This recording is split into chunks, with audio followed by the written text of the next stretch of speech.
সংসারের যাবতীয় কাজ সেরে আঁচলে হাত মুছতে মুছতে যখন ঘরে ঢুকলো শ্রীময়ী, তখন চোখ গেল টেবিলে রাখা বিয়ের কার্ডটির ওপর।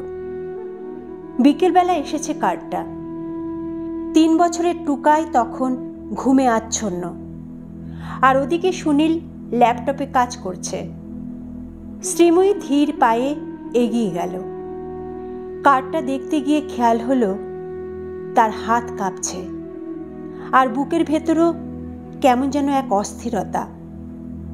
কার্ডটি খুলতেই জ্বলজ্বল করছে নাম দুটো, অর্কদীপ ও সুদেষ্ণার শুভ পরিণয়। ওফ শ্রী, এবার গাছ থেকে নামবে নাকি তোমার দাদাকে ডাকবো? শ্রীময়ী অর্কের কথায় কর্ণপাত না করে পাতার মধ্যে কাঁচা আম খুঁজে যাচ্ছে। অর্ক আরও কয়েকবার ডাকার পর শ্রীময়ী নামলো গাছ থেকে। অর্ক সাথে সাথে ধমক দিয়ে বলল, এই ভর দুপুরে রোদের মধ্যে গাছে চড়ে আম পাড়ছ? একবার যদি গাছ থেকে পড়ে যাও তখন কি হবে বলো তো? হয় পা নয়তো হাত, কিছু একটা ভাঙবে। এবার তোমার দাদাকে আমাকে বলতেই হচ্ছে। শ্রীময়ী মুখ বেঁকিয়ে বলল, তখন থেকে শুনে যাচ্ছে তোমার দাদাকে ডাকবো, তোমার দাদাকে ডাকবো। কই, ডাকতে তো দেখলাম না। আর শোনো অর্কদা, আমি আমার দাদা মানে তোমার প্রিয় বন্ধুকে ভয় পাই না, বুঝলে? এইসব ভয় আমাকে দেখাতে এসো না। শ্রীময়ী চলে গেল। পায়ের নুপুরের আওয়াজ কানে ভাসতে ভাসতে একসময় যেন শব্দটা মিলিয়ে গেল। অর্ক একটু হাঁপ ছেড়ে বাঁচল। সাইকেলটা নিয়ে এবার বাড়ির পথ ধরল। ইদানিং গলা দিয়ে ভাত নামে না অর্কর। মায়ের পেনশনের টাকায় খেতে বড্ড খারাপ লাগে তার। চাকরির চেষ্টা করছে খুব। একটা চাকরি পেলেই সব স্বপ্ন সত্যি হবে অর্কর। এই জানিস অর্ক, আমার বোনটাকে নিয়ে আর পারছি না। ঘরে সবাই অতিষ্ঠ হয়ে গেছে ওকে নিয়ে। একটা কথাও শোনে না। সামনে ফাইনাল পরীক্ষা।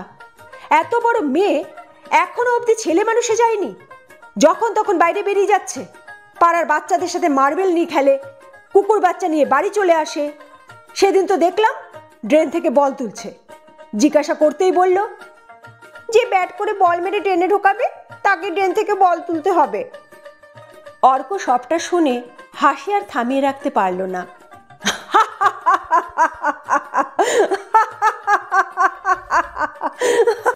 শ্রীময়ীর দাদা শ্রীজাত কিছুটা রেগে বলল, তুই হাসছিস? একবার আমার বাড়ির লোকের কথা ভাবছিস না? মানুষগুলো ওর জন্য পাগল হয়ে যাচ্ছে।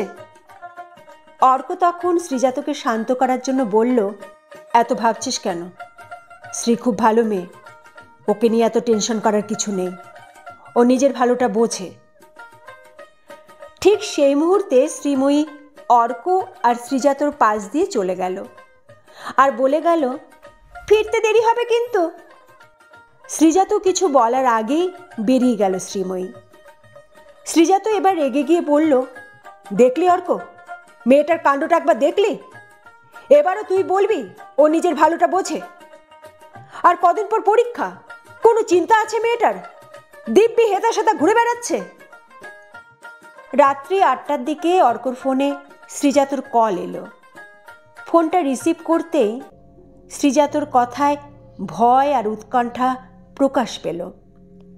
শ্রীময়ী এখনো বাড়ি ফেরেনি। দ্রুত সাইকেল চালিয়ে অর্ক খুঁজতে লাগলো। শ্রীময়ী সব বান্ধবীদের বাড়ি গিয়ে খোঁজ নিল, কিন্তু কেউ কিছু বলতে পারল না। শ্রীজাত এবার ভীষণ ভয় পেয়ে গেল। অর্ককে শান্ত করে বলল, আমি শ্রীময়ীকে একটা জায়গায় বহুবার দেখেছি, সেখানে গিয়ে খোঁজ নিচ্ছি। তুই এই আশেপাশেই থাক। যদি ওর কোনো খবর পাস আমাকে ফোন করে জানাস। অনেকটা রাত হয়ে গেছে। শ্রীময়ী বুঝতে পারছে আজ আর বাড়িতে গেলে তার রক্ষে থাকবে না। সবাই মিলে বকবে। তাতে কি? সে তো রোজ সবার বকাই খায়, আজও না হয় তাই খাবে। কিছুটা যাওয়ার পর বুঝতে পারল 3-4 জন তার পিছনে আছে। আশেপাশে কোনো বাড়ি ঘর নেই। গলিটা পেরোলেই মেন রোড। সেখানে মানুষজন আর আলো অনেক। আজও ফোনটা নিয়ে আসেনি। নইলে দাদাকে ফোন করে ডেকে নিত। তাড়াতাড়ি হাঁটতে লাগলো সে। খেয়াল করলো তারাও জোরে হাঁটছে। এবার শ্রীময়ী ছুটতে লাগলো, আর পেছনে যারা ছিল তারাও ছুটতে লাগলো। ছুটতে ছুটতে শ্রীময়ী একজনের সাথে ধাক্কা খেল। অল্প আলোর মাঝে বুঝতে পারল সামনে অর্ক দাঁড়িয়ে আছে। ভয়ে সে অর্ককে জড়িয়ে ধরল। অর্ক চিৎকার করে বলল, একবার মেয়েটার গায়ে হাত দিয়ে দেখতো না, কাউকে আস্ত ছাড়বো না। শ্রীময়ীর পিছু নিয়ে যারা ছিল তারা পালিয়ে গেল। শ্রীময়ী তখনও ভয়ে অর্ককে ধরে আছে। অর্ক এবার বলল, ভয় নেই, আমি আছি তো, বাড়ি চলো। অর্ক শ্রীময়ীকে তার বাম পাশে রেখে সাইকেলটা নিয়ে হাঁটতে হাঁটতে বাড়ির উদ্দেশ্যে রওনা দিল। তার আগে শ্রীজাতকে ফোন করে সবটা জানিয়ে দিল, আর বারবার অনুরোধ করল এই নিয়ে যেন শ্রীময়ীকে আর বকাবকি না করে। শ্রীময়ীকে বাড়িতে রেখে অর্ক নিজের বাড়িতে চলে গেল। যাওয়ার আগে কি মনে করে যেন একবার পিছু ফিরে দেখল। শ্রীময়ী তখনও জানলার ধারে তার দিকে তাকিয়ে দাঁড়িয়ে আছে। অর্ক একটু হেসে চলে গেল। সকালে শ্রীময়ীর ফোন পেয়ে অর্ক একটু ঘাবড়ে গেল। মনে মনে ভাবল হয়তো বাড়িতে সবাই বকেছে, কিন্তু ফোন রিসিভ করতে তার ভুল ভাঙল। খুব ধীরে ধীরে শ্রীময়ী বলল, আজ বিকেলে একবার আমাদের বাড়িতে আসবে? অর্ক আর কোনো প্রশ্ন না করে হ্যাঁ বলে ফোনটা রেখে দিল। যথারীতি সে বিকেলে পৌঁছে গেল। বাড়িতে ঢুকতে শ্রীজাত আর তার পরিবার মিলে অর্ককে ধন্যবাদ জানালো। অর্ক না থাকলে মেয়েটার যে কি হতো গতকাল। কিছুক্ষণ পর শ্রীময়ী চা নিয়ে এলো। অর্ক ওকে দেখে বেশ অবাক হলো। রাতারাতি মেয়েটা কেমন যেন বদলে গেছে, শান্ত হয়েছে। সকলের অগোচরে অর্ক জিজ্ঞাসা করল, ওই গলি দিয়ে তুমি কোথায় যাও?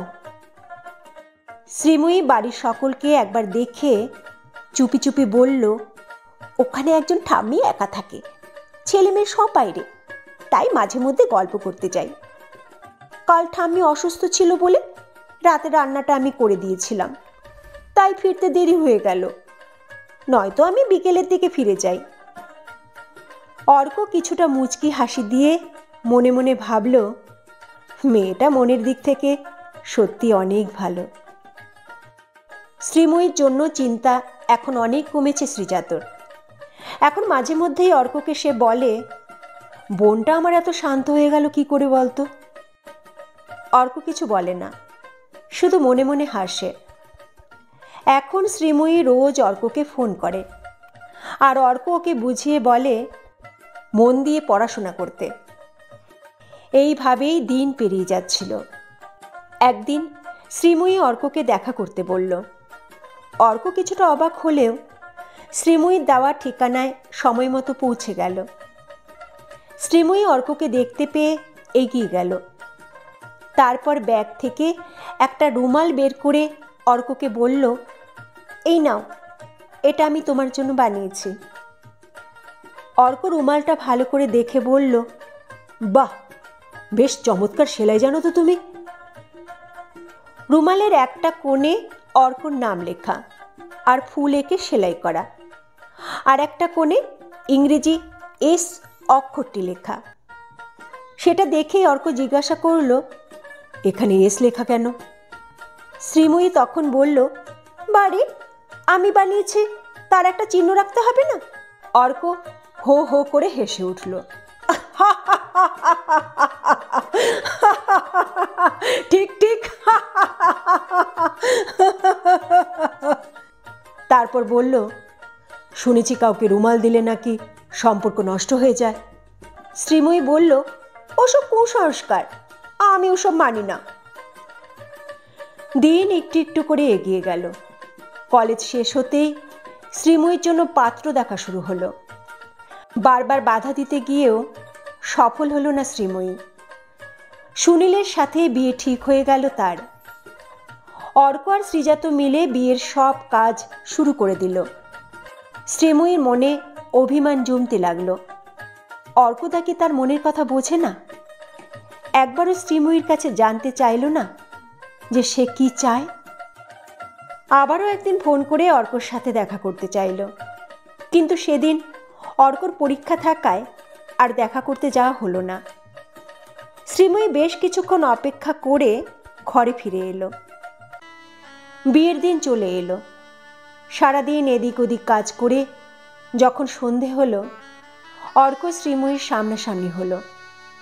লাল শাড়িতে কি অপরূপ সুন্দরী লাগছে শ্রীময়ীকে, কিন্তু শ্রীময়ীর চোখের দিকে তাকাতে পারছিল না অর্ক। চোখে যে অনেক অভিমান লুকিয়ে আছে। অর্ক কোনো কথা না বলে হেসে সরে গেল। বিয়েটা হয়ে গেল। পরের দিন বিদায় নেওয়ার সময় বহুবার শ্রীময়ীর চোখ অর্ককে খুঁজছিল, কিন্তু অর্ক আর তার সামনে এলো না। কি গো, কার্ডটা হাতে নিয়ে কি ভাবছ? সুনীলের কথায় সম্বিত ফিরে এলো শ্রীময়ী। শ্রীময়ী এখন ভীষণ সংসারী, শান্ত, গৃহিণী, আবার জননীয়। এত বছর পর হঠাৎই অতীতের কথা মনে পড়তেই কিছুক্ষণের জন্য হারিয়ে গিয়েছিল সে। সুনীলের কাছে গিয়ে বলল, যাব তো আমরা অর্কদার বিয়েতে? সুনীল বলল তার যাওয়া হবে না, তবে সে ওদের পৌঁছে দিয়ে আসবে। ব্যাগপত্র গুছিয়ে নিয়ে শ্রীময়ী রেডি হয়ে গেল। সুনীল কথা মতো ওদের নামিয়ে দিয়ে চলে গেল। শ্রীময়ী ধীরে ধীরে এগিয়ে গেল অর্কর বাড়িতে। চাকরিটা পাওয়ার পরই সব গুছিয়ে নিয়েছে যেন। বাড়িটাও সুন্দর হয়েছে। শ্রীময়ীর ভালো লাগলো দেখে। সামনে দাঁড়িয়ে আছে অর্ক আর সুদেষ্ণা। দুজনেই যেন ম্যাচিং করে ড্রেস পরেছে। ভীষণ ভালো লাগছে দুজনকে। অর্ক শ্রীময়ীকে দেখতে পেয়ে কিছুক্ষণ চুপ হয়ে গেল। শ্রীময়ী অর্ককে দেখেও না দেখার ভান করে এগিয়ে গেল সুদেষ্ণার কাছে। গিয়ে নিজের পরিচয় দিল। সুদেষ্ণা ওর পরিচয় পেয়ে হঠাৎই শ্রীময়ীকে জড়িয়ে ধরল। তারপর শ্রীময়ী সুদেষ্ণার হাতে গিফটটা দেওয়ার পর অর্কের সামনে গিয়ে দাঁড়ালো। কিছুক্ষণ দুজনে একে অপরের দিকে তাকিয়ে থাকলো।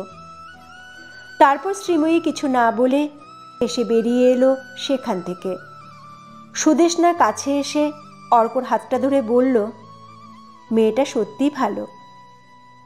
অর্ক পকেট থেকে রুমাল বের করে মনে মনে বলল, তুমি জানলে না কতটা আঘাত আমিও পেয়েছি। সময় অনেক নিষ্ঠুর।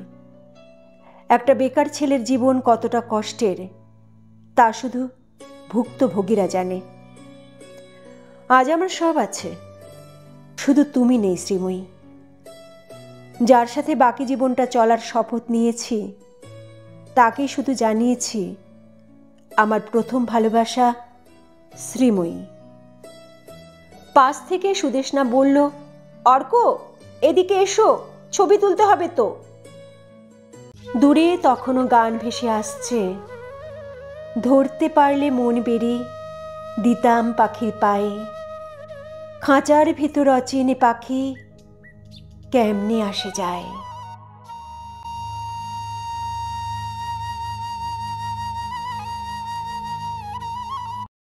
এবার বলো বন্ধুরা, কেমন লাগলো আমার গল্প পাঠ? ভিন্ন ভিন্ন স্বাদের গল্প পাঠ শুনতে হলে প্রতি শুক্রবার রাত 8টায় চলে এসো আমার ইউটিউব চ্যানেলে। আর হ্যাঁ, ভালো লাগলে অবশ্যই লাইক কমেন্ট করো। আমার চ্যানেলটা খুঁজে পেতে একটা সাবস্ক্রাইব করে রেখো।